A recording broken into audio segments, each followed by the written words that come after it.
Hello Internet, my name is Olivierr, I'm a mural artist in London, England, and today I will show you how to do this concrete effect on just a regular plaster wall. So you're not going to need much, and this time I'm going to try and go for as much info as possible, because I've done other concrete videos before and people also said, talking about the paint, whatever. I'm going to try and address all those things. So first I'm going to start with what you'll need. This is a flexible trowel. As you can see, it flexes.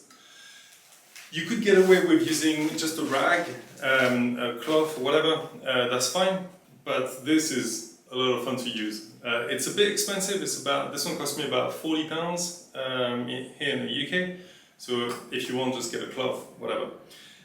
But this is fun, whatever. Just a few of those regular brushes, a wide one, and a roller. You will also need a spray. You can just get a typical like a water spray for the garden, whatever. That will work fine. But again, maybe you can do without. So as far as the paint, oops, you can use any water-based paint to do this effect. It depends on the country you are. We're in the UK. In the UK, we mainly have emulsion. This is Leyland Trade. Really like Leyland Trade. Also have Dulux Trade, which I really like, and Little Green. Little Green is a bit expensive, but it's a really good paint. Or you could use acrylics. This is Daler and Rooney, works fine, especially for this kind of stuff. You could use golden if your budget goes that far. Really like golden, it's just a bit expensive. So the first thing you want to do is get some good references. So yesterday and today I went around on the internet and took a few pictures and got the references of concrete that I liked. In order for you to do good effect, you need to start with a good reference that you can copy, basically. If you go off the top of your head, it works if you do a lot of it, but at the beginning it's a bit harder. If you get some good reference, you'll paint better. Next, you want to find out if you want a rough concrete look or a smooth concrete look. The previous video I did was like more of a rough concrete with lots more drips. This is it's called poured concrete, and it's a smooth finish. The rough concrete is usually darker, and this is usually lighter. Okay, so for this I'm going to be putting this mix. I like those bottles because they kind of make it easy. I don't know why manufacturers don't make paint in like a bottle format with a big opening. Make it so much easier. Anyway, so I'm going to go with two tones, but I'm also going to put just a bit of dark grey in there.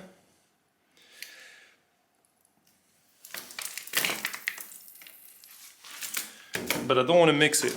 I just want to keep it like this. Might mix it a little bit, but that's okay, that's enough. I want to keep all these colors separated.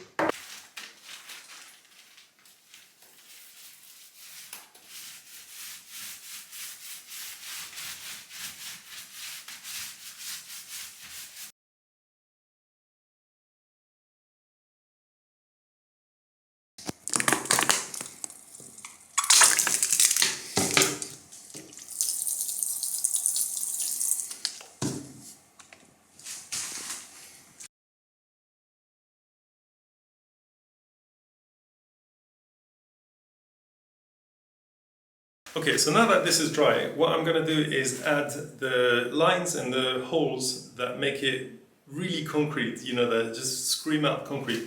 Because as it is at the moment, it could look like concrete, but there aren't any defining lines, so it's a bit harder to see. So now we're going to do this stuff. So you've got the straight lines, horizontal, and then the circle. What those things are is where they have, you see those rods? So they have two walls, whether they're metal walls or plywood walls, and in order for the walls not to collapse with the weight of the concrete, they have those rods connecting the two walls together. So it stops it from buckling either way, basically. And it leaves some holes where they were. So you can put as many or as little as you want. You basically mimic what the builder would have done. So first thing, I'm going to trace. I'm going to use the laser, get the lines upright, and then get the circles where they need to be.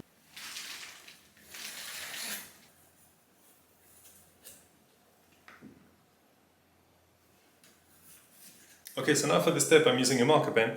You can use a brush, it's fine, but I like the marker pen because the thickness is set and it's not gonna, depending on, regardless of how much I press on the brush, you know, it goes thick or thin. With this will be always the same. The way it works, so Posca pens compared to other marker pens, to open them you have to go the other way.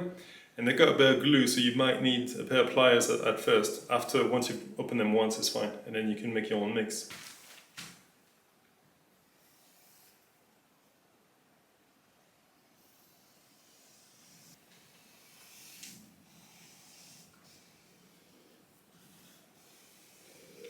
Okay, so I've done this with the marker pen, but to be honest, I'm not really loving it. They're drying up, and so I'm going to use a brush and do basically the same thing.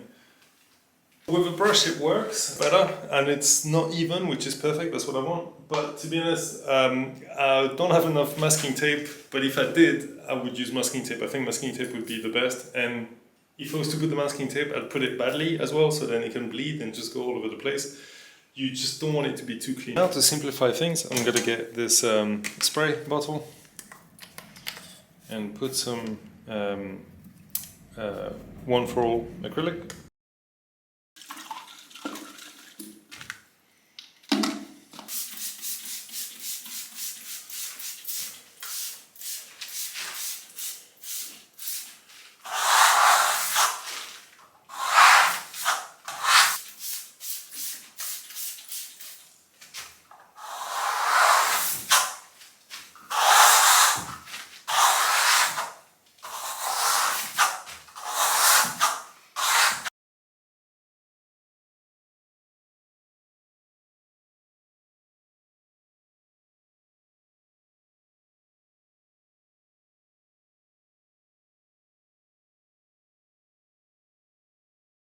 Okay, so this is what we got so far, but if you don't have a spray, you can just use a bigger brush.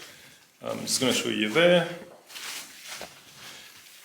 It's basically the same thing. If anything, it's a bit cleaner. So for the ceiling, that's what I use a brush. So this is like super watered down paint. And I sort of like to go up and down, just in case there are any drips, it'll be natural. When I use the spatula, I kind of want to go random.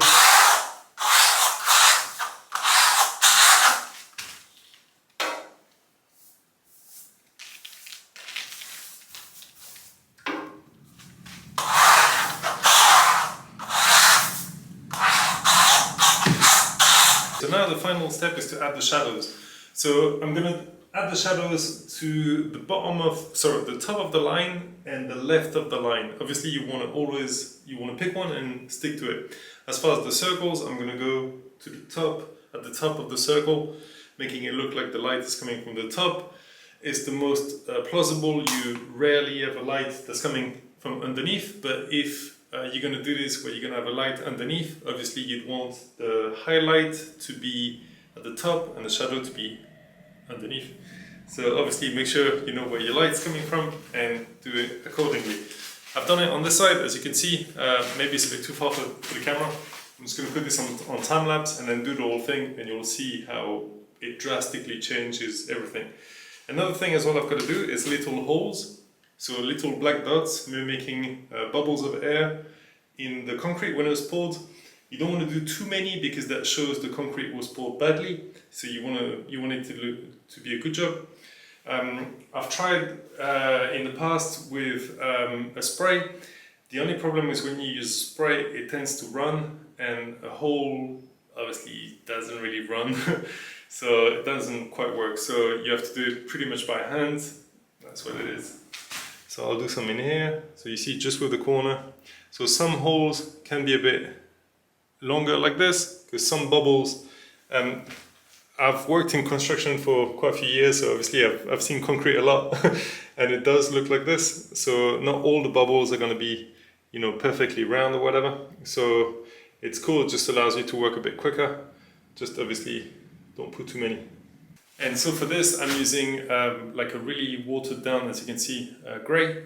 So dark grey, not too far from this one, just probably about maybe 3 times the value. So just, you know, you gotta see when you're doing your one, just make it, you don't want to use black because it's too drastic. The shadow wouldn't be black, but it'd be darker, a darker grey. So yeah, just go about 2 shades darker, and just make sure you put a lot of water. That will allow the paint to become a bit transparent. You don't want it to be opaque. If it's opaque, it'll look fake. As you're going through those lines and those lines, you want the texture that you've painted to come through. So that's why you add water to make it transparent.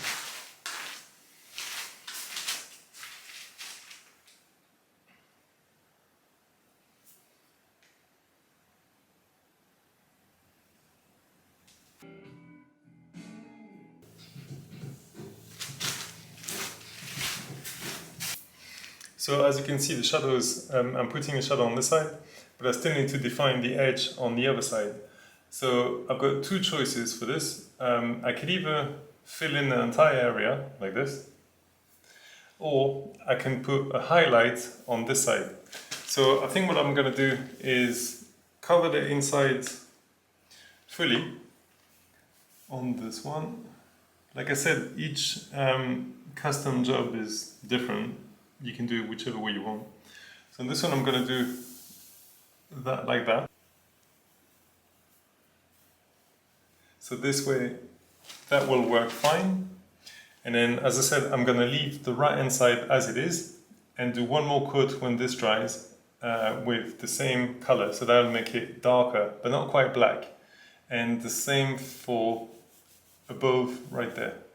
And that should give it enough realism to it. So if I move back and show you what it looks like. You see from here, that looks already quite believable.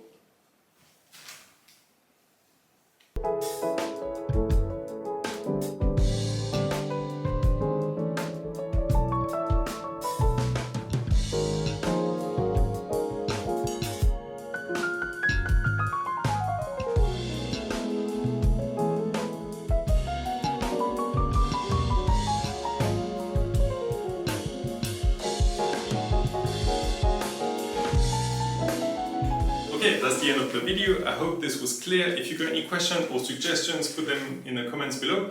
And if you like the video, please give it a quick like and subscribe if you want to see more of those kind of videos. There's a video every Wednesday, 1 PM UK time. So next week, I don't know, be something else. Put your suggestion in the comments and I'll see what I can do. Thanks a lot for watching. See you next time.